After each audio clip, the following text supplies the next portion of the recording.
श्री गणेशाय नमः। ओम श्री महागणाधिपतये नमः। ओम श्री विघ्नेश्वराय नमः। भगवान शिव के लिंग एवं साकार विग्रह की पूजा के रहस्य तथा महत्व का वर्णन।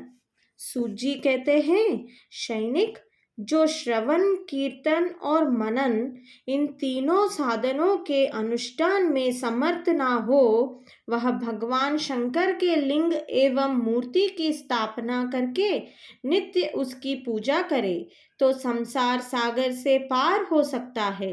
वंचना अथवा छलना करते हुए अपनी शक्ति के अनुसार धनराशि ले जाए और उसे शिवलिंग अथवा शिव मूर्ति की सेवा के लिए अर्पित कर दे, साथ ही निरंतर उस लिंग एवं मूर्ति की पूजा भी करे। उसके लिए भक्ति भाव से मंडप, गोपुर, तीर्थ, मठ एवं क्षेत्र की स्थापना करे तथा उत्सव रचाए। वस्त्र, गंध, पुष्प, धूप, दीप तथा फुआ और शाख आदि व्यंजनों से युक्त भांति भांति के भक्ष्य भोजन अन्न नैवेद्य के रूप में समर्पित करे। छत्र, ध्वजा, व्यंजन, चामर तथा अन्य अंगों सहित राजोपचार की भांति सब सामान भगवान शिव के लिंग एवं मूर्ति को चढ़ाए। प्रदक्षिणा, नमस्कार तथा यथाशक्ति जप करे। आवाहन से लेकर विसर्जन तक सारा कार्य प्रतिदिन भक्ति भाव से संपन्न करे। इस प्रकार शिवलिंग अथवा शिव मूर्ति में भगवान शंकर की पूजा करने वाला पुरुष श्रवणादि साधनों का अनुष्ठान न करे तो भी भगवान शिव की प्रसन्नता से सिद्धि प्राप्त कर लेता है। पहले के बहुत से महात्मा पुरुष लिंग तथा शिव मूर्ति की पूजा करने मात्र से भवबंधन से मुक्त हो चुके हैं। ऋषियों ने पूछा, मूर्ति में ही सर्वत्र देवताओं की पूजा होती है, लिंग में नहीं, परंतु भगवान शिव की पूजा सब जगह मूर्ति में और लिंग में भी क्यों की जाती है? सूत जी ने कहा, मुनीश्वरों, तुम्हारा यह प्रश्न तो बड़ा ही पवित्र और अत्यंत अद्भुत है। इस विषय में महादेव जी ही वक्ता हो सकते हैं।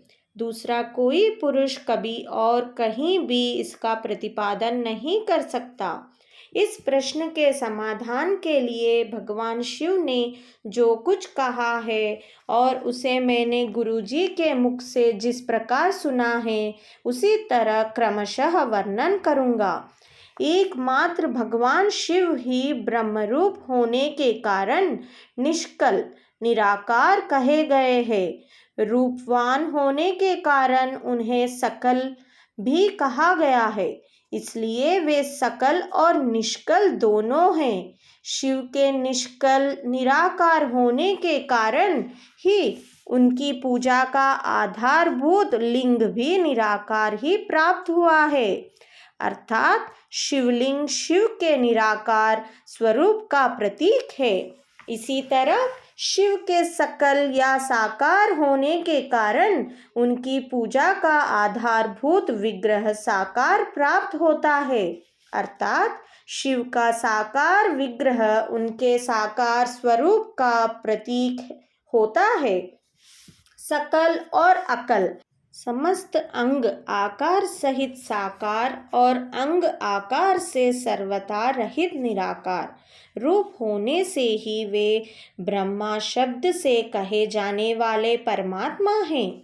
यही कारण है कि सब लोग लिंग निराकार और मूर्ति साकार दोनों में ही सदा भगवान शिव की पूजा करते हैं।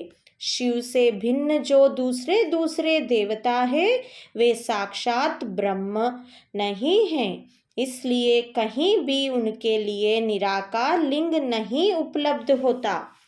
पूर्व काल में बुद्धिमान ब्रह्मपुत्र सनत कुमार मुनि ने मंदराचल पर नंदिकेश्वर से इसी प्रकार का प्रश्न किया था। सनत कुमार बोले, भगवान शिव से भिन्न जो देवता है उन सबकी पूजा के लिए सर्वत्र प्रायः वेर मूर्ति मात्र ही अधिक संख्या में देखा और सुना जाता है।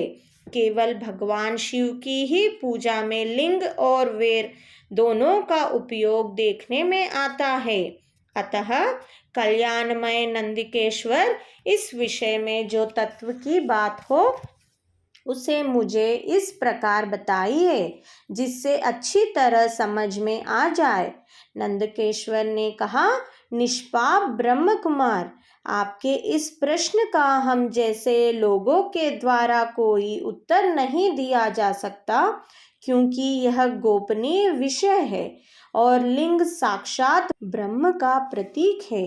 तथापि आप शिव भक्त है, इसलिए इस विषय में भगवान शिव ने जो कुछ बताया है उसे ही आपके समक्ष कहता हूँ। भगवान शिव ब्रह्म स्वरूप और निष्कल निराकार है, इसलिए उन्हीं की पूजा में निष्कल लिंग का उपयोग होता है। संपूर्ण वेदों का यही मत है। सनत कुमार बोले, महाभाग योगींद्र, आपने भगवान शिव तथा दूसरे देवताओं के पूजन में लिंग और वीर के प्रचार का जो रहस्य विभाग पूर्वक बताया है वह यथार्थ है। इसलिए लिंग और वीर की आदि उत्पत्ति का जो उत्तम वृत्तांत है उसी को मैं इस समय सुनना चाहता हूँ। लिंग के प्रकट का रहस्य सूचित करने वाला प्रसंग मुझे सुनाइए। इसके उत्तर में नंदकेश्वर ने भगवान महादेव के निष्कल स्वरूप लिंग के आविर्भाव का प्रसंग सुनना आरंभ किया।